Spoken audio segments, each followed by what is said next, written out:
Это уже принимают окраску целенаправленной борьбы. Сколько мы будем батрачить и молчать?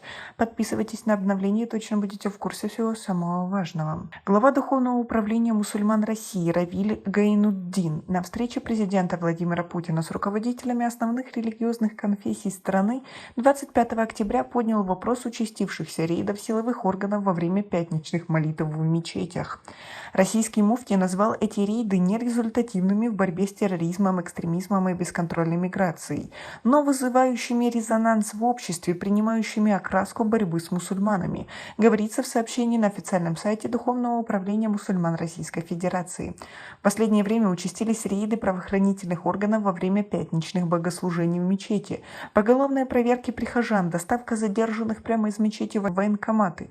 Такие действия мы считаем нерезультативны в борьбе с терроризмом и экстремизмом, с бесконтрольной миграцией, но они вызывают широкий резонанс у общественности, и это становится достоянием республик Средней Азии и стран исламского мира, принимая окраску борьбы с мусульманами, говорит Равиль Гайнуддин.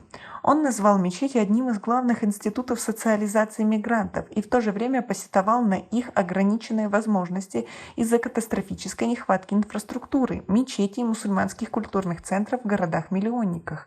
Хотелось бы, чтобы строительство мечети воспринималось властями субъектов федерации в государственном русле, а не под воздействием субъективных оценок, сказал муфтий.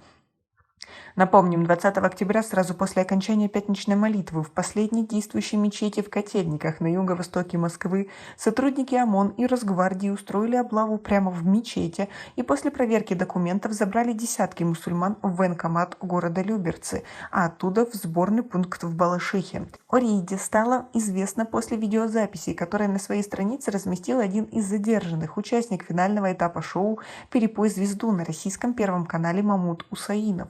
В настоящее время в соцсетях певца этих видео уже нет.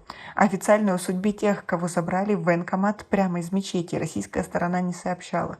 Впрочем, официального сообщения не было ни с одной стороны, представители которой могли в тот момент находиться в мечети, в том числе и Таджикистана. Как вы думаете, почему наши правительства молчат и позволяют так обращаться? А в последние годы молодые таджикистанцы, работающие в России, предпочитают проводить свою свадьбу в этой стране. Одна из таких свадеб за границей изменила жизнь и трудовую деятельность таджикского мигранта Мукимджона Абдукаримова. 30-летний герой программы сейчас находится в российском Краснодаре. С видеокамерой в руках он снимает торжественные моменты для молодых пар, решивших скрепить свой союз брачными узами.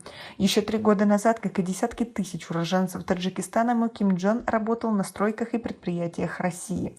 Я советую каждому из находящихся на чужбине братьев ставить перед собой цель и добиваться ее.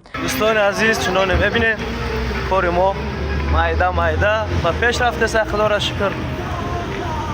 اگر تاخیر ببینید چقدر ماشین زیاده در شهر کراسنودار هستیم در خدمت مردم. До каких пор мы будем батрачить, браться за самую черную работу, находиться на стройках и работать на морозе? Надо рисковать и находить себе более достойную работу, сказал он.